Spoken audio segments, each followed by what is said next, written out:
боюнча маселеге биринчи лицо президенттер чекит коюш керек болчу. Ошолордун гана мындай эрки болчу да.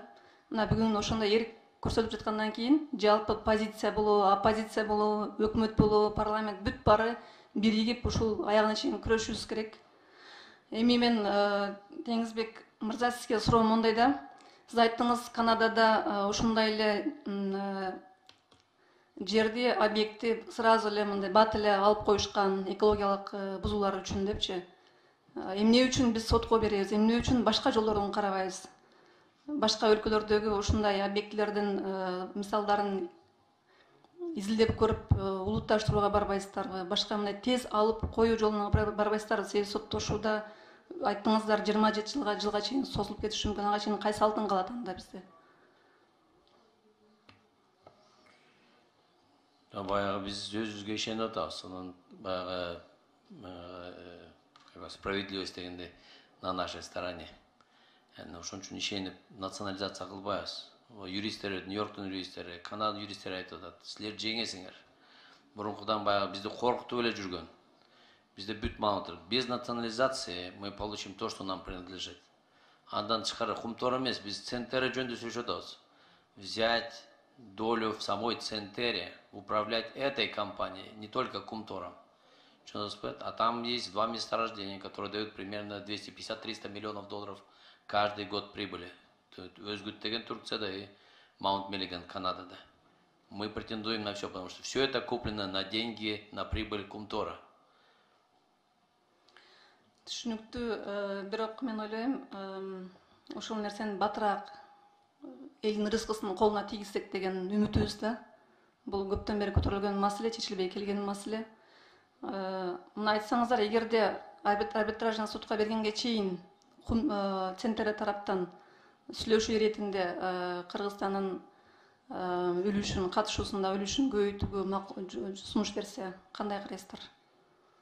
50%-дан жогору кылып, ошондой жолдорду карап атасыздарбы? Азыр эле Акылбек Сөмгүш айтты го, бизден 50% сурайбыз. Жок дегенде. Андан башка эмнелер бар, эми азыр конфиденциальный сүйлөшүүлөр болуп атпайбы? Settlement agreement деп коет, соглашение о мирном урегулировании. Ошого баратабыз, буюрса өздөрү суранып атат. Сот эле макул болгонго даярсыздар да? Эми баягы ал аздык кылат. Ошо айттым, бизде Кумтордун счетунда, Кумтор Gold Company 1,6 миллиарддан ашык доллар бар, американский. Аларды буну бербейбиз. Ошондун арасынан бизге төлөп бериш керек.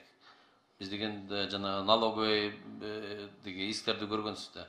Ошол жок дегенде жарымын бүтүрүп, жок дегенде жарымын жабыш керек. Эми айтсаңыздар, ушул кезге чейин Кыргызстан тараптан өкүл болуп иштеген совет директордун мүчөлөрүнө иш козголуп бир жоопкерчиликке тартылабы? Көзүн жумуп келген ошол өкүлдөргө. Жок, жанагы Канаданын өзүнүн эрежелери бар совет директордордо.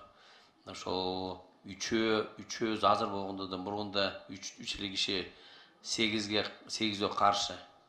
Каалаган кыйкырасың, эмне кыласың, ошо баары сөзүң өтпөйт. Андан тышкары жанагы кээде катуу сүйлөп койгонун утпайм, ошол сүйлөгөн мен обвиненияларым протоколго да түшпөй калыптыр. Декабрда сүйлөгөнүм февралда ошол. Тилдер өтпөсө анда айлык алып эмнеге жүргөн деген суроо туулат да. Камчы Кыдыршаевич, ошол сизге суроо тиешелүү болуп атат да. Биз тараптан совет директордордун мүчөлөрү ушундай экологиялык бузууларга көз жумуп келген үчүн мындай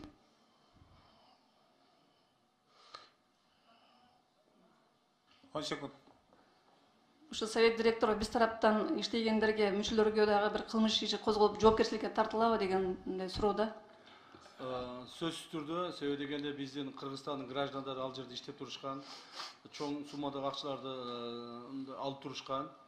Алар биздин Кыргызстанда канча адам, кимдер иштеген, толук бойдо биздин списоктору бар. Алардын ар бири суралат, жана эгерде мыйзам бузуулар болгон болсо жокко тартылышат.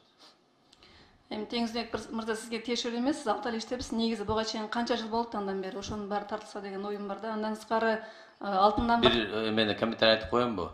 Мына вот баягы жеке менин ишим эмес, бул жана Хасен Дүйшенов деген жакшы эле кишилер иштейт ошол совет директорлукта. Ертен жакында февраль айында айтып койгон совет директорлукта болуп аткан кезде дагы бир ошо Кемес деген месторождениеге сатып алалы деген иш чыккан да. Ошондо токтоттук. Деген Невадада.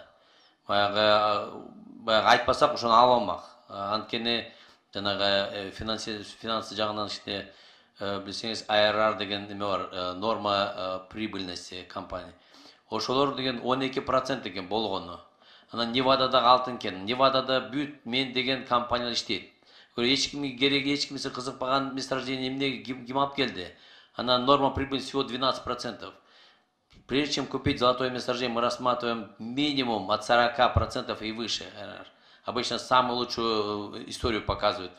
Алтынды бас учуп кетсе, тогда грош цена этого вообще месторождения будет 5-6%. Так лучше нам в киргизский банк деньги заложить и на этом делать деньги. Ошону вот так вот советом директоров после 2 выступлений наших мы остановили. Ошондой көп нерселер каралат, поэтому нужны члены совета, чтобы защищать Кыргызалтын и интересы Кыргызалтына.